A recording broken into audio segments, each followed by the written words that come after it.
Yang menjadi kegelisahan saya adalah tentang bertemu dengan Rasulullah. Jadi di beberapa literatur yang saya baca itu siapa yang bertemu Rasulullah lewat mimpi berarti dia juga bertemu dalam kondisi nyata. Cuman saya nggak tahu ini literaturnya sahih atau enggak, saya juga nggak paham. Cuman yang saya alami adalah sebuah kejadian yang bukan dalam tidur dan tidak dalam terjaga, tapi setengah sadar ibaratnya. Tapi juga nggak dalam kondisi sakit, dalam kondisi saya sedang habis sholat, nggak tahu kenapa tiba-tiba pengen sholawatan aja, dan saya buka dengan innallaha wa malaikatahu yusholluna 'alan nabi ya ayyuhalladzina amanu shollu 'alaihi wa sallimu taslima. Lalu saya sambung dengan assalamualaikum ayyuhan nabiyyu wa rahmatullahi wabarakatuh.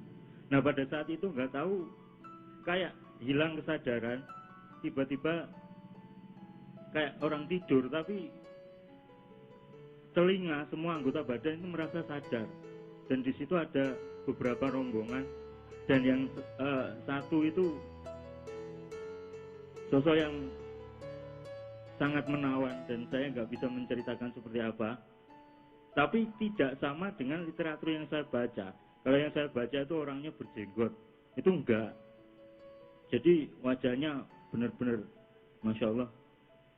Nah, yang jadi pertanyaan saya, apakah ini benar atau hanya kerjaannya kerucuk-kerucuk setan yang pengen menanamkan iwaswisu fisudurinas itu, Mbak? Jadi selama ini saya nggak tahu harus nanya ke siapa. Jadi saya kok lihat insya Allah mungkin lewat Mayahan dan melalui Mbah Nun, apa yang saya tanyakan insya Allah bisa terjawab. Demikian. Assalamualaikum warahmatullahi wabarakatuh. Tadi ada seorang kiai di Jawa Tengah buat telepon saya. Latar belakangnya kiai ini adalah murid Syekh Alwi bin Muhammad di Mekah, dari santri yang pertama zaman dulu. Syekh di Mekah ini kalau ingin tanya apa-apa ke Rasulullah itu minta tolong kepada kiai Jawa Tengah ini, karena beliau memohon perjumpaan dengan Rasulullah tidak pernah berhasil. Sementara yang selalu berhasil ditemui Rasulullah itu adalah kiai kita ini. Nah, saya coba pelajari kiai ini, misalnya gini, ada beberapa kemungkinan di mana Anda kompatibel dengan Rasulullah ya. Pakai kompatibel lebih jelas ya.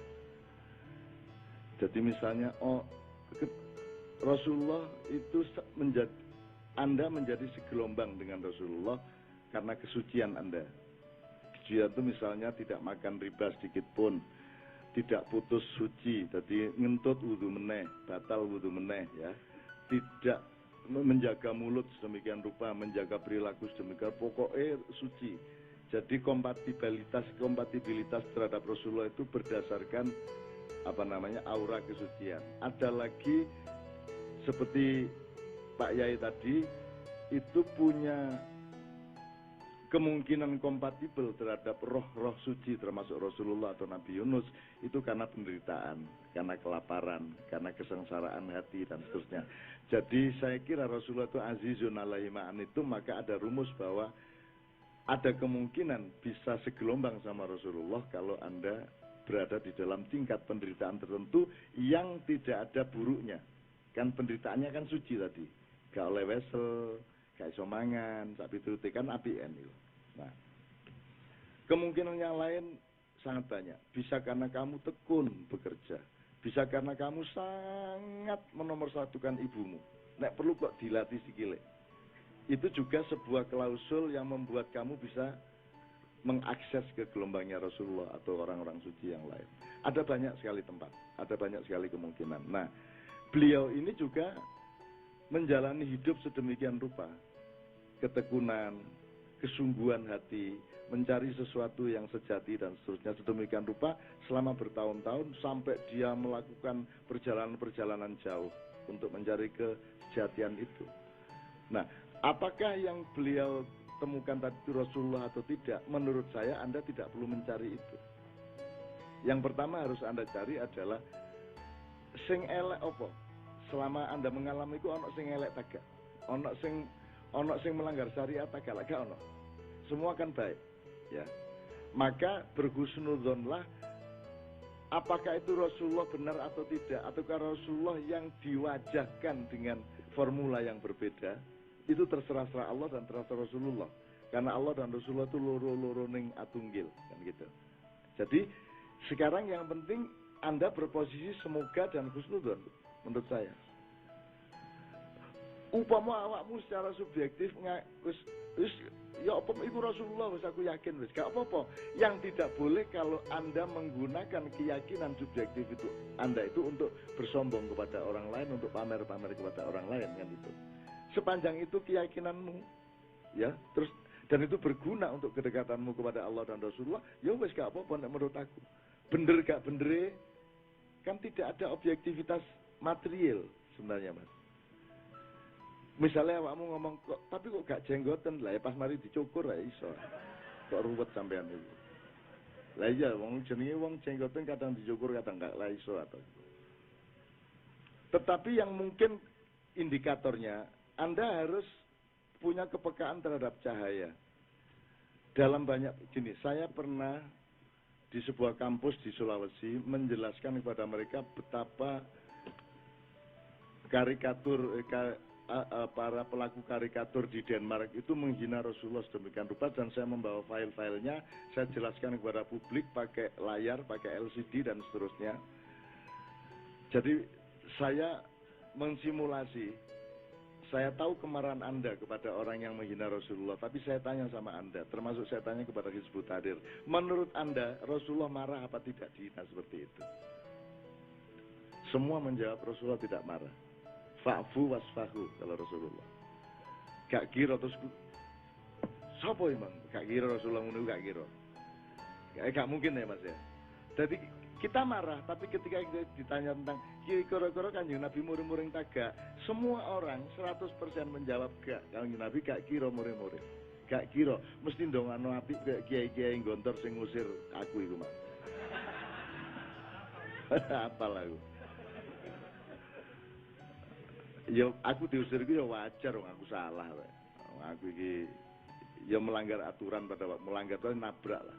Ya demo, ya macam-macam, nyolong wedhus. Terus ya karu-karuan. Beliau mengalami tahun 67 itu, dan beliau termasuk elit-elitnya lah. Saya kan pasukan-pasukan pinggiran. Melok rapat. Kini gak melok rapat revolusi, mari ngono kini memanfaatkan anak kita. Jadi peduse buajit itu tak colong, tak belai karo arek-arek. Ya apa itu konangan ternyata alah gitu ya. Lah ya apa nganjan arek pesantren gak tau mangan enak ya. Ndelok wedhus kan tertarik gitu. Ya apa meneh gitu. Kan dalam situasi di mana tidak ada hukum kok, darurat kok. Itu secara agama belum tentu salah gitu loh. Tapi ya wis anjane diusir wis aku mulai. Ya apa meneh, dan saya tidak pernah punya masalah dengan Gontor. Pak Yai Gontor dan Gontor tidak pernah punya masalah sama saya. Selama saya diusir saya juga deket. Wong saya diusir, saya pindah ke Ponorogo. Hari berikutnya saya ke Gontor lagi kok. Seminggu di sana karena tamu punya hak seminggu, tak manfaat kok. Jadi aku biasanya di pondok itu taat sebagai santri, aku sebagai tamu mulia atau tamu Pak. Wah, aku keliling ronori nang masjid, nang omahe sapa tak keliling-keliling pokoknya aku memanfaatkan dan menikmati Gontor sebagai tamu yang mangan gratis, ya atau dihormati, wong terikat oleh ikramu duyuf kan gitu kan. Itu ceritanya dawa dan mengasihkan. Saya diusir itu merupakan keindahan hidup saya. Luar biasa. Nek aku gak diusir aku gak kene saiki. Aku paling dadi mantune Pak Zar. Mantune kiai atau terus dadi dosen di kono, paling aku pol wis akhirnya gak dadi penulis, gak oleh bojo Novia sak terus. Gitu. Jadi min haitsu la yahtasib. Jadi Anda jangan pernah menyesali apa yang Allah sudah tentukan. Yang harus Anda kerjakan adalah mencari nikmat di baliknya, mencari hikmah di baliknya. Begitulah Allah, kan gitu. Pokoknya husnudzon terus Mas kepada Allah gitu ya, jawaban saya. Saya teruskan sedikit cerita mengenai Sulawesi itu.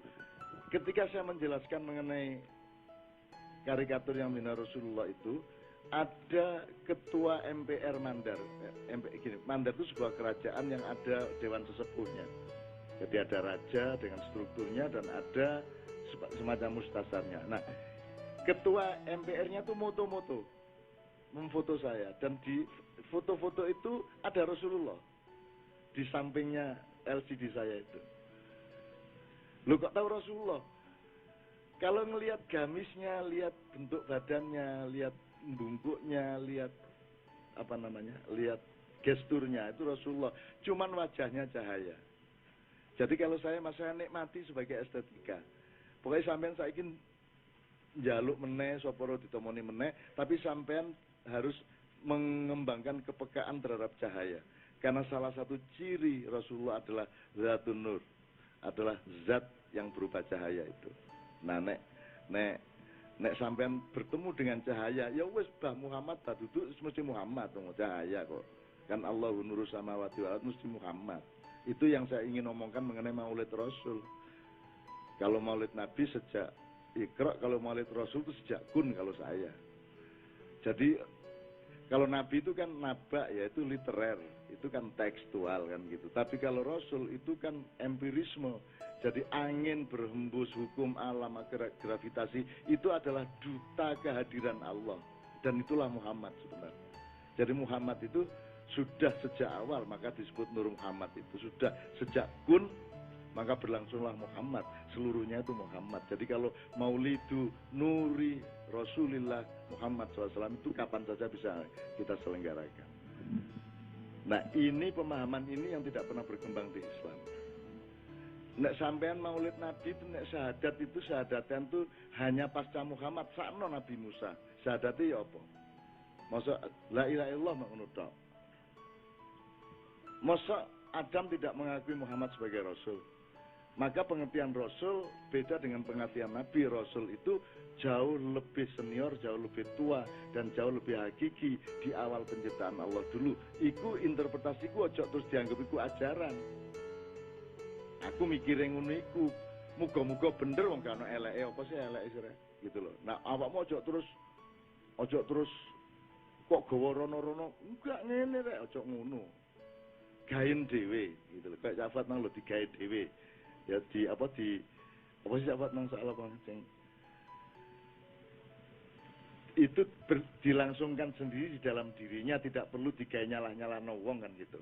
Juga tidak perlu bener-bener awakmu nyalah-nyalahno wong liya, gak perlu begitu. Jadi kita harus punya puasa dalam hidup kita. Kita harus punya ketahanan untuk berhasil. Kita harus thariqah, kita harus tirakat, kita harus riyadhah kan begitu. Oke, kira-kira ngono ya Mas ya, muga-muga puas Mas ya.